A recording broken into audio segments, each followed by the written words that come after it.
Assalamualaikum warahmatullahi wabarakatuh. Waalaikumsalam warahmatullahi wabarakatuh. Jadi kami Umi dari Stikas Al-Fatah ingin mewawancarai Umi dalam rangka tujuan kunjungan kewirausahaan. Lanjut.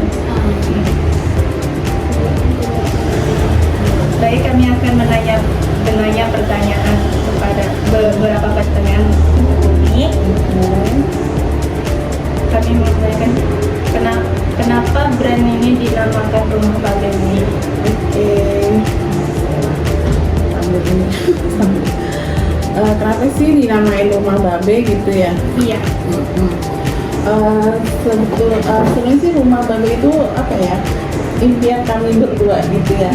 Jadi dimana kalau untuk produk susu sendiri itu dari bapak tuh cita-cita kecilnya tuh dia di Bandung, masih Bandung. Terus apa seneng yogurt gitu. Kalau zaman dulu ada es yogurt dia tuh sering beli gitu. Sampai mimpinya itu namanya anak-anak ya.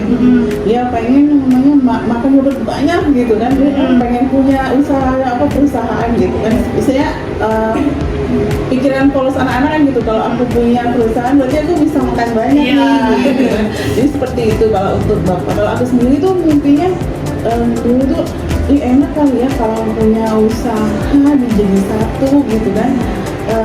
Di sana ada makan, ada minum, ada apa bisa sambil baca buku. Mamahnya kalau mau mencari sesuatu tuh anaknya ada di situ. Pokoknya semuanya ngumpul jadi satu.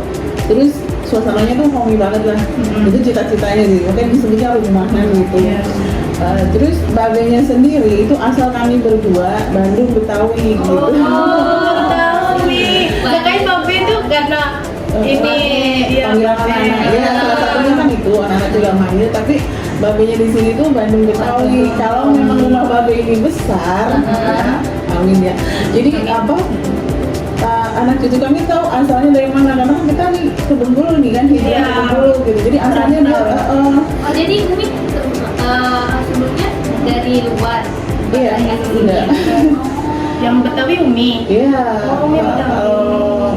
Kalau bapak asli Bandung gitu.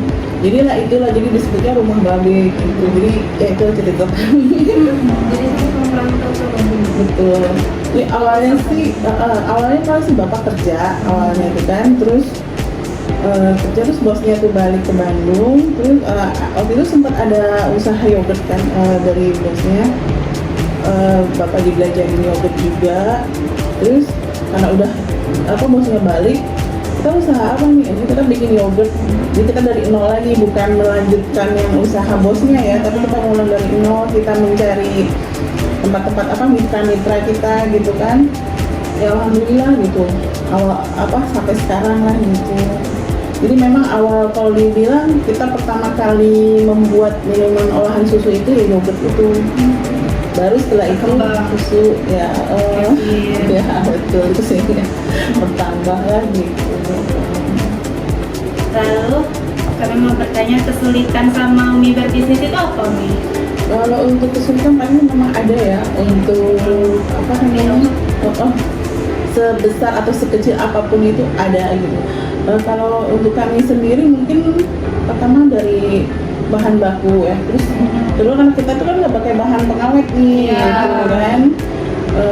Terus sama juga ya untuk terutama sih itu sih ya yang ini kan bahan baku. Kalau di saat memang pengiriman itu kan nggak bisa rutin kalau pas kita butuh, karena dia kan pakai travel dan nggak semua travel yang memang dia bisa jam segini gitu, kadang sampai sini tuh siang gitu kan, itu pengaruh sama susu juga kan. Jadi makanya kalau yang sekarang ini kan memang rutin langganan kami lah, langganan kami gitu. Jadi dia berangkat dari sananya tuh lebih pagi, jadi sampai sini sekitar kadang jam 9 ya, pokoknya range-nya jam 9 sampai jam 10 gitu nyampe sini. Jadi kita langsung susu datang langsung kita olah gitu, kita nggak nyimpan lagi di showcase atau kita simpan bahan baku, enggak. Jadi kita selalu pas memesan bahan baku dari tempat yang susunya dari Kepangyang di Kabawetan. Oh. Iya, bisa Itu kan? kalau boleh tahu susunya susu sapi. Susu sapi. Jadi kita memang susunya ini terbuat dari susu sapi asli gitu, tanpa ada campuran air kecuali kalau yang cappuccino ya, karena kita harus mengalir iya. cappuccinonya. Jadi itu yang butuh air. Tapi untuk yang lainnya itu nggak ada penambahan air. Gitu. Jadi memang benar-benar asli susu sapi gitu. Ini seperti itu. Makanya bener kayak misalnya kayak kemarin kita sempat ada yang mesen gitu di hari Rabu di hari Kamis gitu. Jadi otomatis kita harus produksi kan hari Rabu. Iya. Ya itu kadang ya alhamdulillah kadang suka bisa nggak pesen ya gitu. Kalau memang di sana produksinya banyak gitu dan memang ada yang bisa nganter nih, alhamdulillah banget gitu. Bersyukur dan gitu coba ya baik. Kita kadang suka ngomong gitu, ada yang bisa ngirim gitu karena kan padahal kita nggak bisa ngambil ke sana ya gitu, keterbatasan yang ada, jadi kita minta dikirim seperti itu. Terus saat ini sih itu. Terus kalau untuk karena kita nggak pakai bahan pengawet kimia ini, jadi memang sedikit rentan gitu sih, gitu kan dari dalam penyimpanan gitu ya, istilahnya ya nggak bisa umur panjang lah gitu kan. Dan kalau setiap di tempat mitra itu kan berbeda juga ya pendinginannya itu. Jadi memang kita selalu, walaupun kita memberikan edukasi, istilahnya minimal kita di showcase-nya itu 5 derajat ya, 5 sampai 6 lah gitu. Itu bisa gitu. Tapi kadang kita nggak tahu namanya error, namanya alat. Iya. Kadang suka ada yang ini. Apalagi aku mati lampu. Betul sekali. Kalau mati lampu itu gimana Mi? Ya itu dia, mungkin karena kita saat ini belum mempunyai yang Genset ya? betul genset. Jadi kadang kita mensiasat ini ketika mati lampu langsung kita nyetok es batu yang terbuat dari botol mineral itu kita sisipkan di showcase rumah gitu. Jadi menyelamatkan, betul banget. Jadi sempat kita gimana gitu kan, khawatir kan rusak gitu. Kalau untuk yogurt masih aman lah gitu, tapi kalau untuk yang susu ini nih gimana gitu ya. Itu dia kan pernah waktu kapan kita lagi perbaikan yang sampai seharian itu kan nggak ada pemberitahuan awalnya nih. Iya ada. Iya mungkin kirain ada yang sebentar, makanya pas lihat di grup ini bisa sore nyalanya, aku bilang gimana cari es batu untuk tambahan gitu kan. Jadi ya udah cari es batu dulu, istilahnya kita ingin sisipin semuanya gitu untuk minimal menyelamatkan produk kami. Kalau yang Umi kayak misalnya dititip di mana gitu, itu gimana Umi kalau mau dilakukan? Alhamdulillah sih kalau ada beberapa mitra kami yang memang dia udah mempunyai genset, jadi minimal aman lah. Jadi kalau emang nggak ada, ya udah memang pasti bisa, kita akan lihat nih, kita akan berkunjung ke sana kan, kita lihat produknya bagaimana. Kalau memang rusak ya mau kita ambil gitu. Seperti itu. Nah, baiklah. Ini dari Nay mau nanya juga, bagian tersulit apa dalam menjadi ini kayak kewirausahaan ini, bagian apa aja yang tersulit selama yang tersulit mungkin kalau kita belum tahu itu yang awal-awal itu pengurus izinan ya. Tapi saat ini ngurus izin saat ini itu lebih mudahkan. Tapi sebelumnya itu luar biasa. Kita kan pas ngajuin itu di 2020 kan 2022 gitu lupa. Dimana saat itu untuk usaha susu kita disamakan dengan pabrik kecil. Itu yang kita kalau dibilang mau nangis ada, mau gimana ada gitu ya. Tapi bagaimana gitu kan, akhirnya ada bismillah. Kita harus setahun kita harus sudah beres itu kita molor. Karena kita nih kan kayak di sini waktu itu 2019 itu baru pindah punya rumah produksi. Terus ini masih dicatnya masih yang asli, masih berantakan sih. Dan itu kan kita nggak boleh, harus dicat semuanya, harus rapi. Terus kayak dinding itu kita harus ada bukan di namanya lupa. Jadi dia tuh harus di branding gitu. supaya apa? Descending. Descending. Descending. Jadi biar nanti pembersihannya itu tidak nyiku. Kalau nyiku kan ada di sini nih debu-debu. Oh iya. Nah karena descending jadi itu semuanya dulu sampai udah di ruang produksi masih alhamdulillah udah kan. Cuman kita kalau di sini cuma sampai di sini aja. Makanya itu aduh gimana ya, terus harus tutup pakai kasa untuk nyamuk ya. Iya. Terus pas di ruang produksi nanti mungkin teman-teman bisa lihat di situ kita pakai lampu itu nggak boleh begini, harus ada kapnya. Itu khawatir nanti lampu pecah jadi nggak langsung. Alasannya seperti itu. Terus kita harus mempunyai meja stainless, pokoknya meja Steril. stainless. Stainless. Ya, alhamdulillah pakai alokasi kemudian sedikit kita nyicil Iya. gitu, kita sama teman ini kita bayar belakangan gitu DP nanti gitu kan, satu dulu pesan terus kita mau desainnya tuh kayak gini ya, ada ininya gitu, rodanya biar gampang diatur. Pasti cepetnya gitu ya udah lah. Nggak tahu teman promosiin lagi, udah kita ambil aja deh gitu. Yang satunya itu harus kita ambil lagi. Terus ada juga memang meja kayu yang kita lapisin sama ini ya, spanduk. Nah, sebenarnya plastik ya, jadi memang itu. Terus sampai lemari penyimpanannya pun kita harus ada aturannya. Jadi dari bawahnya yang paling bawah tingginya 30 cm dari lantai. Itu kan memang peraturannya seperti itu. Ya oke, itu pun sama kita pesan sama teman juga, request kayak gitu sampai teman bilang tinggi banget 30 dari udah peraturannya gitu, udah nurut aja yang bilang gitu Jadi kan. boleh custom ceritanya. Iya, kita boleh custom semua. Sempet mau nyari ke apa yang di Bintu, Informal. di Informa itu sebenarnya tuh ada diskon ya, langsung datang nggak tuh ya habis. Pada awalnya diborong sama ada teman kami juga yang usaha juga, pas ya besoknya kita kesini diborong sama dia gitu. Jadi pas sampai situ tuh nggak ada kan gitu. Nah terus oke, semuanya kita nyicil dikit-dikit. Mungkin karena awalnya itu kita ketidaktahuan kita itu terasa berat banget untuk mengurus izin edar dulu tuh kan.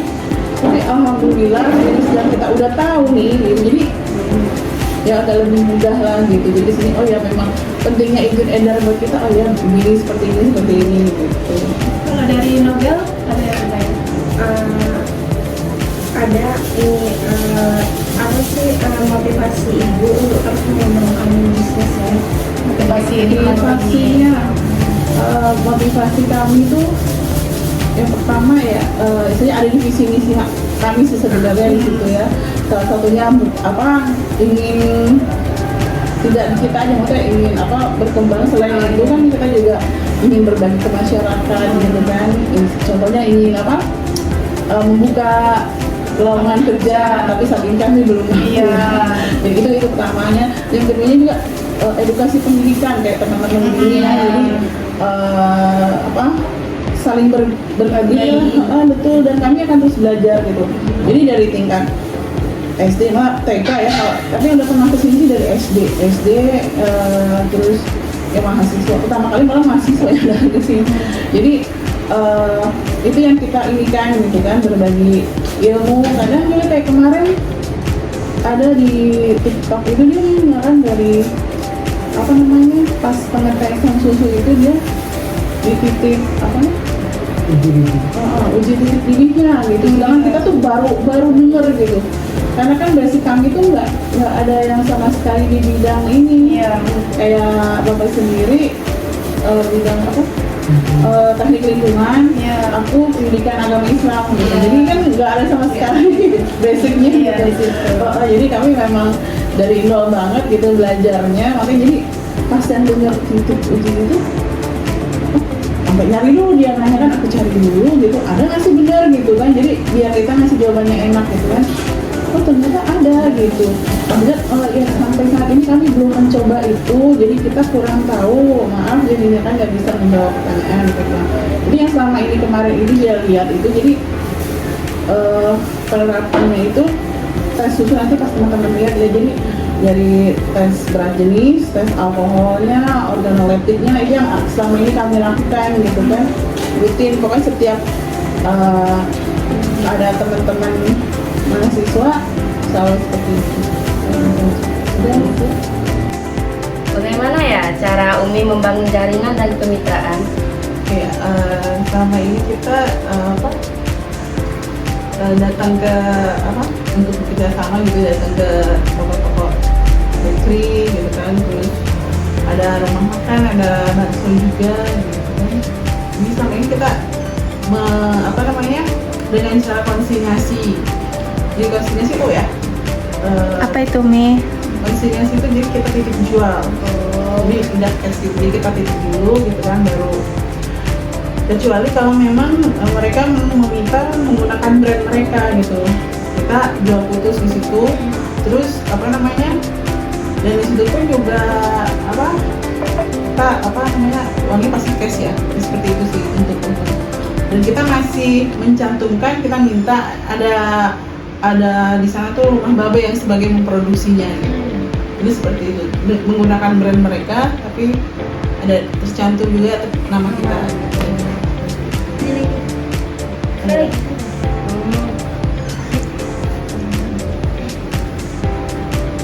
Bagaimana ya cara mengelola dan mengembangkan bisnis?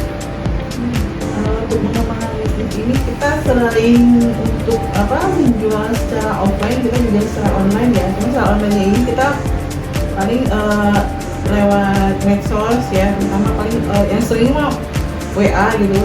Kita juga ada Facebook, ada Instagram, ada TikTok juga, ada YouTube juga. Dari situ kita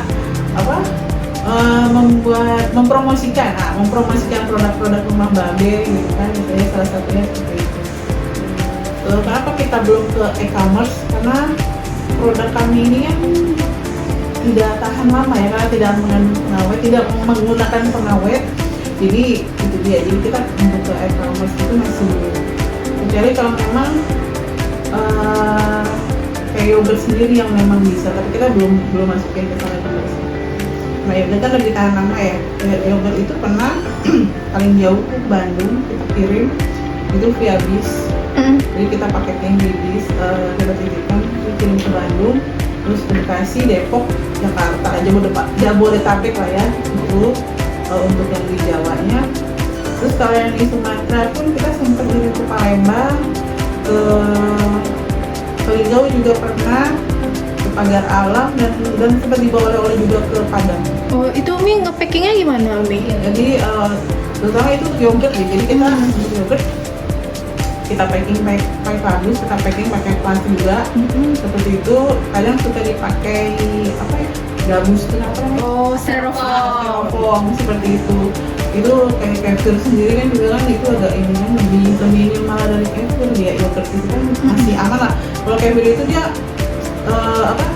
terus berfermentasinya lebih cepat dibandingkan yogurt. Jadi pas kalau di jalan itu ya kayak wanti-wanti, jadi malah kita kalau beli yogurt itu dibekukan dulu. Jadi kita bekukan, kita kirim lah gitu.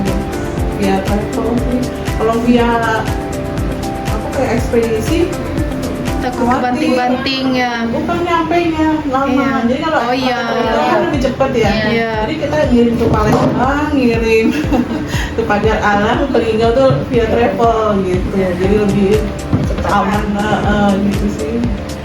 Kayak gitu aja. Bismillahirrahmanirrahim. Assalamualaikum warahmatullahi wabarakatuh. Perkenalkan, nama saya Ibrahim dari KM Rumah Babe. Kami berfokus pada produksi atau pengolahan susu sapi segar. Seperti kawan-kawan lihat, hari ini kami memesan 25 liter susu sapi segar yang berasal dari peternakan lokal. Pertama-tama yang harus dicek adalah jumlah pemesanan harus sesuai dengan jumlah yang datang. Kita cek dulu, kami pesan 25 liter hari ini. Ini ada 2 baris, 10, 20, 21, 22, 23, 24, 25. Setelah cek uji jumlah, kita masukin ke datanya benar, pesan 25, dicek betul, terus uji organoleptik. Yang pertama dari warnanya harus putih kekuningan, yang kedua dari aroma. Aromanya tidak boleh ada aroma asam.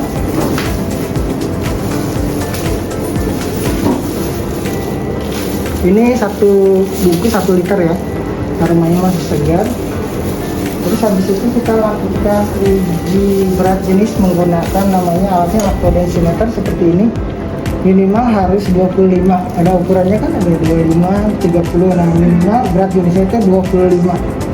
Jadi kita masukin ke sini, Nanti kita akan lihat berapa yang kita dapat hari ini. Sekalian uji suhu yang dikirim hari ini suhunya berapa. Tidak boleh melewati angka 25 derajat.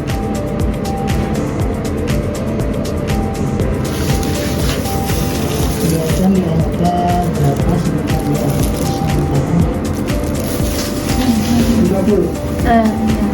30 ya? Di atas garis Di atas 30. Garisnya 30. Kita langsung masukin ke sini, berarti di atas standar yang 25 tadi. Warna, bau, rasa udah cocok. Ini udah cek, sekarang tinggal lihat suhunya berapa. Suhunya 27 masih di bawah 25, jadi bawah 30. Sekarang kita lihat ke pH. Pakai kertas lakmus. Iya. Tunggu sebentar, kita lihat. Sebentar. 6,5.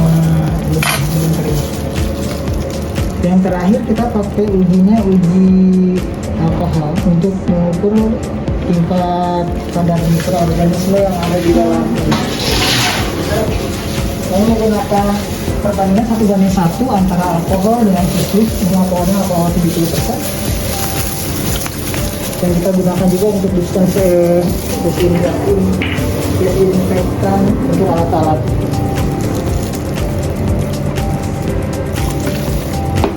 Yang satu kita kosong selama 5 detik. Kita lihat hasilnya, kalau dia menggumpal berarti susunya tidak layak untuk diproduksi, sudah terlampau tinggi tingkat mikroorganisme. Masih bagus, tidak ada gumpalan, tidak ada yang menggumpal kan. Kita masukin datanya di apa oke. Tadi suhunya pH-nya 6 ya? Iya, 6. Masih masuk 6,0. Oke. Jadi baru berarti proses produksi baru bisa dilanjutkan karena semua parameter udah masuk kan? Iya. Ya, nanti semuanya harus dicuci. Oh iya, sebelum melakukan proses produksi kita juga pakai standar untuk SOP-nya. Yang pertama cuci tangan pakai alkohol, sanitizer, terus pakai masker, pakai apron, pakai masker, pakai hair cap. Jadi itu karena susu ini sangat rentan kalau dia kena mikroorganisme, dia cepat basi, lebih cepat basi dibandingkan karena dia kan kandungan lemak sama proteinnya sangat tinggi. Yang kedua kita masuk ke proses pasteurisasi. Kalau susu semua apapun itu, baik produk fermentasi atau pasteurisasi ataupun bikin keju, kami semua dipasteurisasi dulu sebelum melakukan proses selanjutnya. Ada 2 jenis pasteurisasi yang kami lakukan. Kalau susunya kita produksi lebih dari 30 liter, kami menggunakan ini yang otomatis. Jadi alat ini nanti di dalamnya ada pemutarnya. Jadi ada blade-nya. Ya. Jadi nggak pakai tangan lagi.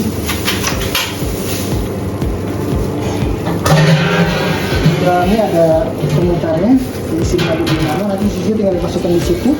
Di bawah ada burner atau pemanasnya. Nanti kita tinggal kontrol susunya dari termometer, berapa suhunya yang kita mau pakai termometer jarum.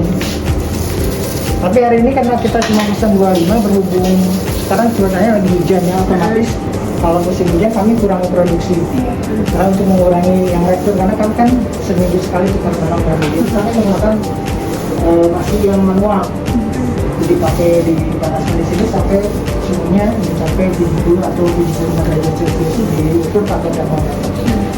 Jadi di sini kami langsung proses pasteurisasi. Jadi prosesnya sama aja, dimasak terus diaduk full tanpa henti sampai suhunya mencapai 70 atau 75 derajat.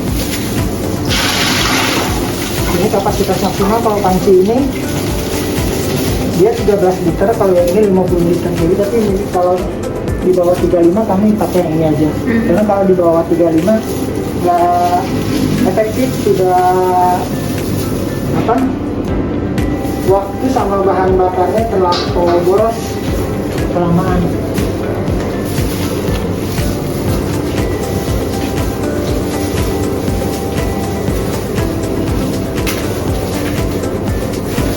Prosesnya gini aja, bisa dilanjutkan sambil wawancara.